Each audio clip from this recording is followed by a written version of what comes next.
Assalamualaikum warahmatullahi wabarakatuh. Nah, perkenalkan nama saya Habibur Rahman. Kali ini kita akan membahas terkait dengan trilogi komunikasi yang efektif. Nah, sebelum kita jauh membahas terkait dengan trilogi komunikasi yang efektif, perlu kita ketahui terlebih dahulu apa itu trilogi dan bagaimana itu komunikasi yang efektif. Nah, trilogi sendiri dalam KBBI merupakan tiga hal yang saling bertaut dan saling bergantung. Dan sedangkan komunikasi yang efektif sendiri itu merupakan komunikasi yang dimana prosesnya itu mampu memunculkan perubahan sikap bagi lawan bicara atau komunikan itu sendiri. Nah, jadi dapat disimpulkan bahwa teknologi komunikasi yang efektif merupakan uh, tiga hal yang saling bergantungan yang mampu mempengaruhi komunikasi itu bisa berjalan dengan efektif. Selanjutnya, nah ini ada tiga macam teknologi komunikasi yang efektif, yaitu pertama adalah mutual respect atau perasaan saling menghormati. Kedua, menerima informasi dengan baik. Dan ketiga, memberikan informasi dengan baik. Pertama, mutual respect atau saling menghormati.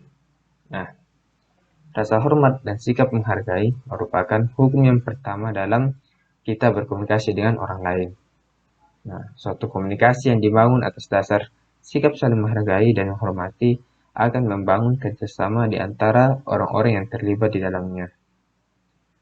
Jadi, eh, perasaan saling menghormati antar komunikator dan komunikan itu akan memunculkan suatu komunikasi yang mampu memberikan dampak positif kepada eh, pada suatu proses komunikasi.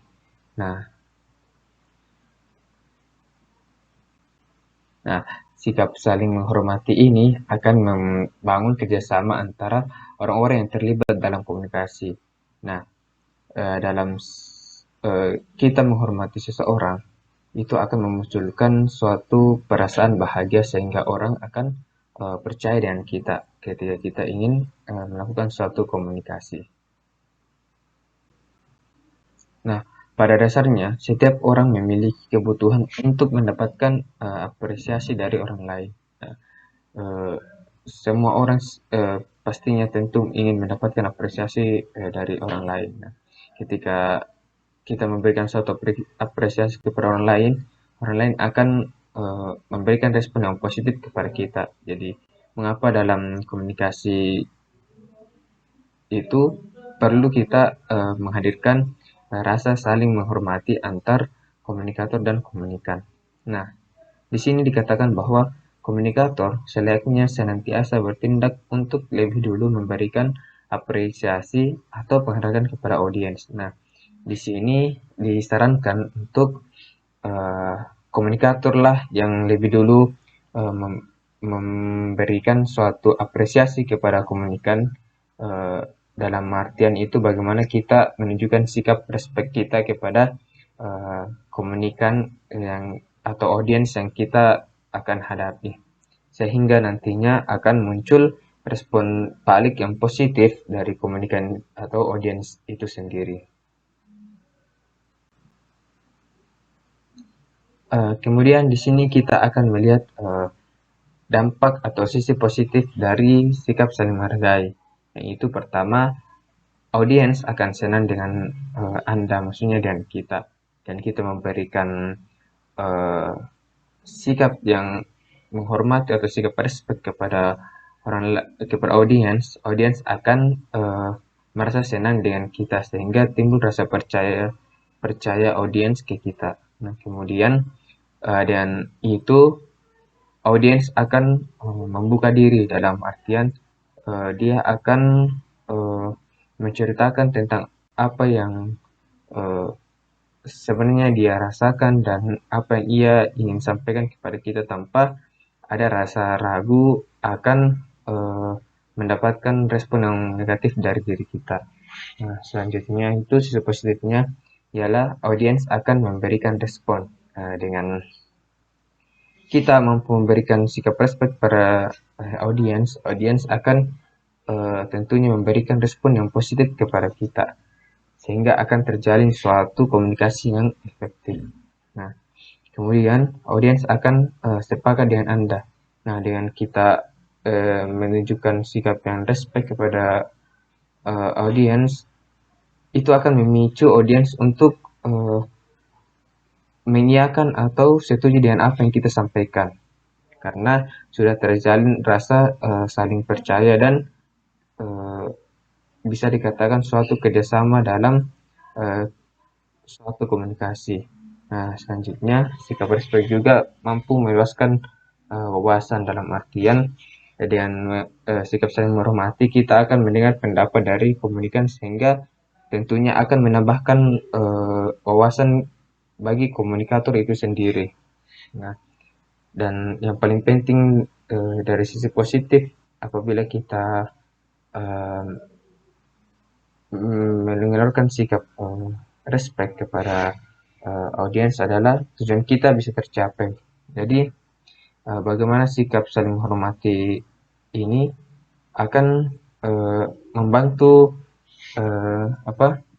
tujuan kita dalam suatu komunikasi. Nah, adapun dampak jika kita tidak saling menghormati, yang pertama, komunikasi tidak jelas. Nah, ini sangat betul, ini apa yang dimaksud, apa yang tertulis dalam PPT. Nah, apabila tidak terjalin sikap saling menghormati dalam komunikasi, tentunya komunikasi akan tidak jelas karena tidak ada muncul rasa percaya antar komunikator dan komunikan. Sehingga itu akan memicu dampak yang kedua, yaitu komunikasi akan berjalan dengan singkat dan memicu dampak yang lainnya seperti timbul rasa saling curiga, saling bersaing, dan tujuan tidak tercapai. Nah, sehingga kesan dari komunikasi yang kita lakukan itu hambar, tidak ada kesan yang tersimpan di memori kita. Komunikasi kita hanya berjalan tanpa adanya kesan yang istimewa dari komunikator dan komunikan.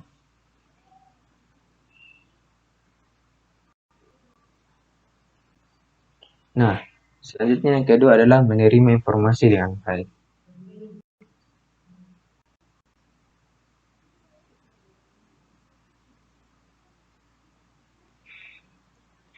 Seorang komunikator disarankan untuk terbuka untuk menerima informasi dari audiens. Mengapa? Karena kita sebagai komunikator seharusnya juga terbuka terkait dengan informasi atau pendapat yang disampaikan oleh komunikan, sehingga kita tidak terkesan membenarkan diri sendiri, tetapi mencari bersama-sama apa yang menjadi kesepakatan atau tujuan kita yang kita ingin capai bersama. Kedua adalah memperlihatkan respon yang sesuai. Nah, apabila kita terbuka menerima informasi dari audiens, itu akan membuat kita mampu memberikan respon yang sesuai dengan apa yang diinginkan oleh komunikan dari audiens itu sendiri. Kita akan menunjukkan respon bahwa oh ternyata ini yang memang dibutuhkan oleh audiens. Kalau kita tidak menerima, bisa saja respon yang kita berikan justru bukan respon yang diharapkan oleh audiens itu sendiri. Nah, ketiga, menerima informasi dan baik akan mendukung suasana komunikasi. Ini memang benar, karena apabila kita mampu menerima informasi dengan baik, mampu mendengar apa yang disampaikan oleh audiens, ini akan mendukung suasana komunikasi akan berjalan dengan baik. Karena kembali lagi itu akan memunculkan perasaan saling menghormati antar komunikator dan komunikan. Nah, dan keempat, tentunya ini akan menghidupkan suasana komunikasi yang kita lakukan. Nah, sikap menerima informasi dan baik itu uh, bisa dengan sikap tubuh. Sikap tubuh di mana gestur kita saat berkomunikasi itu juga sangat penting karena itu uh, memberikan memperlihatkan bagaimana kita dalam menerima informasi dari komunikasi sendiri. Apabila gestur tubuh kita terlihat kayak menolak suatu komunikasi, justru itu akan membuat komunikan merasa eh, tidak enak dalam melakukan suatu komunikasi. Kedua, pandangan mata. Nah, pandangan mata ini sangat penting kita untuk betul-betul memerhatikan apa yang disampaikan komunikan saat kita berkomunikasi. Nah, karena itu akan membangkitkan rasa percaya dan rasa bahwa uh, komunikan merasa bahwa kita memang mendengar apa yang disampaikan oleh komunikan. Selanjutnya intonasi suara. Nah, intonasi suara juga ini sangat penting karena jangan sampai kita dalam berkomunikasi intonasi suara kita tinggi sehingga muncul lagi eh, pikiran dari komunikan kita bahwa kita sedang marah atau tidak setuju dengan apa yang disampaikan sehingga komunikasi justru akan tidak berjalan dan efektif. Nah, malah menjadi apa tadi dampak sebelumnya itu merasa saling bersaing dan eh, tidak tidak tidak harmonis lah maksudnya berkomunikasi. Eh, Selanjutnya itu yang keempat adalah cara merespon. Nah, cara merespon kita juga ini sangat penting dalam eh, menghasilkan suatu komunikasi yang efektif. Bagaimana kita merespon apa yang disampaikan dan komunikan tanpa timbulnya rasa tersinggung atau rasa eh, tidak enak terhadap komunikan itu sendiri. Nah, yang terakhir adalah ikut mendukung suasana terbaik. Maksudnya itu di sini ikut mendukung adalah apabila sudah muncul suasana yang positif, saling percaya antar eh, komunikan dan komunikator, kita harus bagaimana kita mampu menjaga suasana ini tetap berjalan sampai komunikasi kita berhenti atau berakhir. Nah, selanjutnya itu memberikan informasi dengan baik.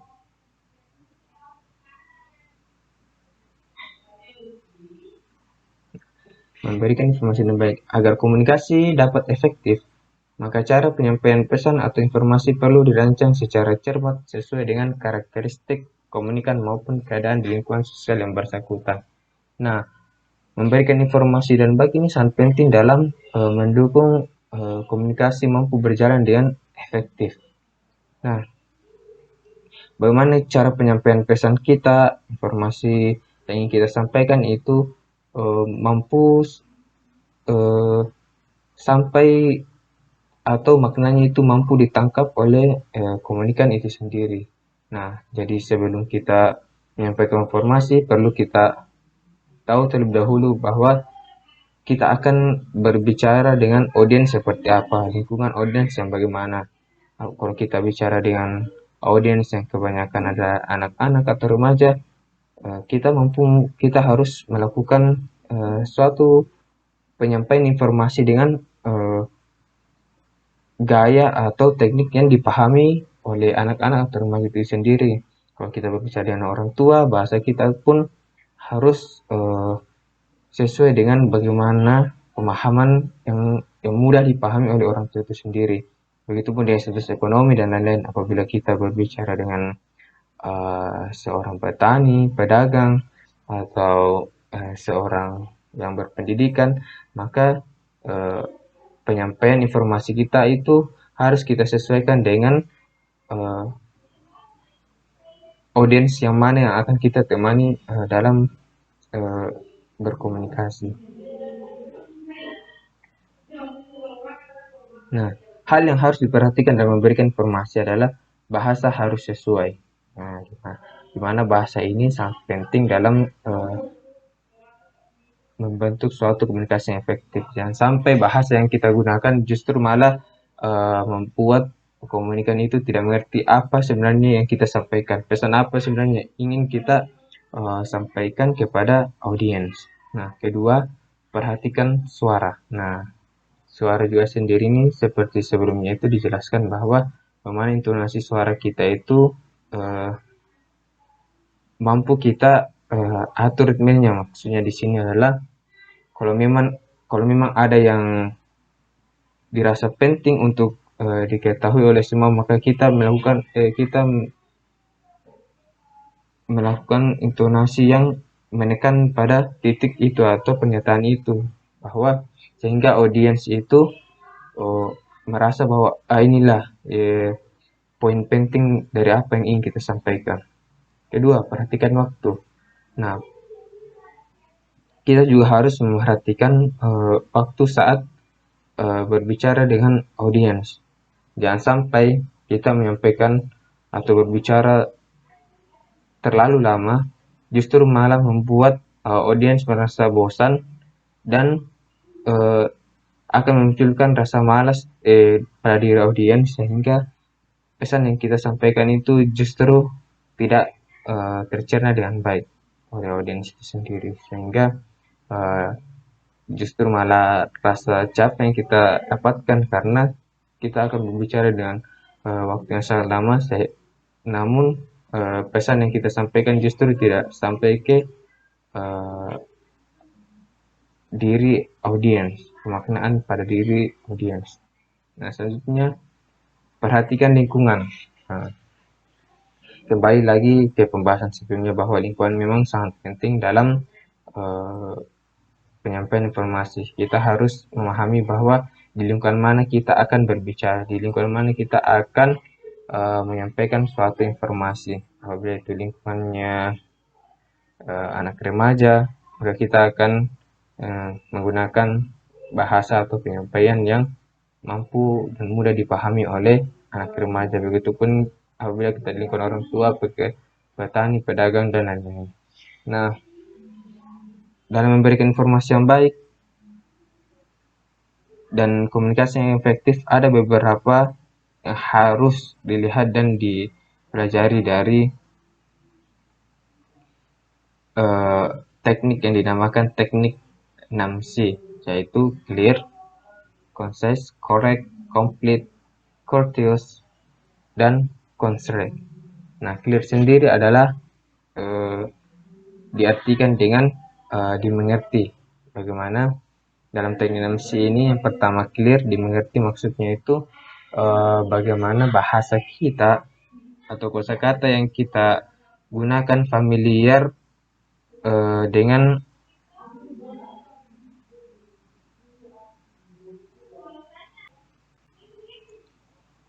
audiens yang akan kita hadapi. Maksudnya bagaimana bahasa kita ini mudah dimengerti oleh audiens. Kedua adalah ringkas. Nah, dalam menyampaikan komunikasi sebaiknya kita memberikan informasi itu tidak terbelit-belit atau terlalu panjang ke sana ke sini, dan akhirnya malah membuat audiens itu justru merasa bingung sendiri. Sebaiknya informasi yang kita sampaikan itu ringkas, dalam hal ini padat, dan memang terfokus pada inti apa yang ingin disampaikan. Kita harus menghindari frasa atau kata-kata yang justru merupakan hanya kata-kata basa-basi yang tidak penting sebenarnya disampaikan oleh audiens. Nah, selanjutnya adalah correct atau benar. Pastikan kebenaran fakta yang kita sampaikan terjaga dengan benar. Nama lawan bicara, serta kita harus berbicara dengan membuktikan semua bilangan dan jumlah. Maksudnya itu data yang kita sampaikan itu harus memang fakta yang kita temukan pada saat itu. Kalau kita menyampaikan suatu informasi, kita harus mendukungnya dengan fakta-fakta yang ada dan jelas, sehingga akan muncul perasaan setuju dari audiens atau mampu meyakinkan audiens kita terhadap apa yang kita sampaikan.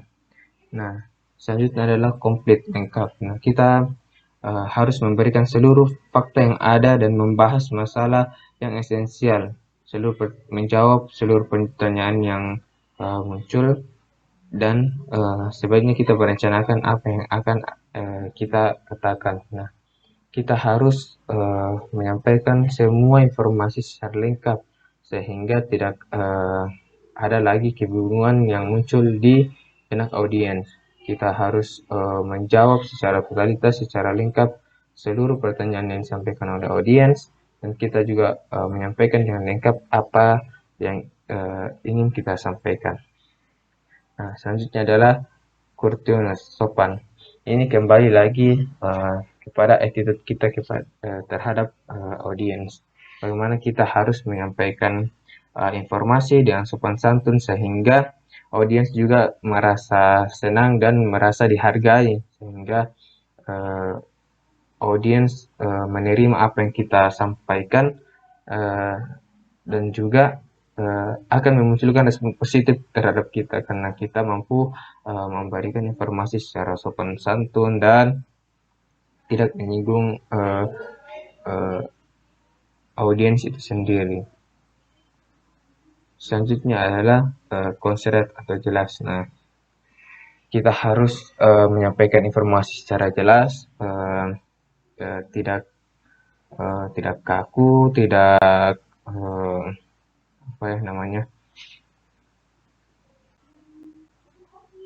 dan mampu memberikan contoh yang detail terhadap apa yang kita sampaikan, sehingga apa yang kita sampaikan itu jelas, apa yang kita harapkan atau apa makna yang ingin kita sampaikan itu jelas di komunikan atau audiens yang kita sampaikan.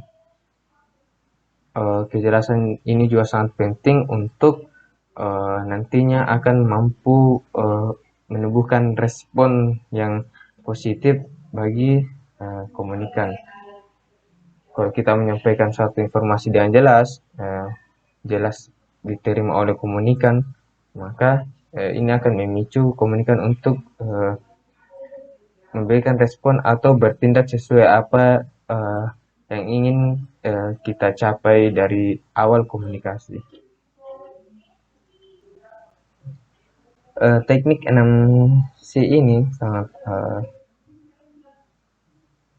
berperan positif apabila kita ingin memberikan informasi dengan baik. Kita harusnya mampu menerapkan ini dalam berkomunikasi dengan audiens supaya komunikasi kita itu mampu berjalan dengan efektif.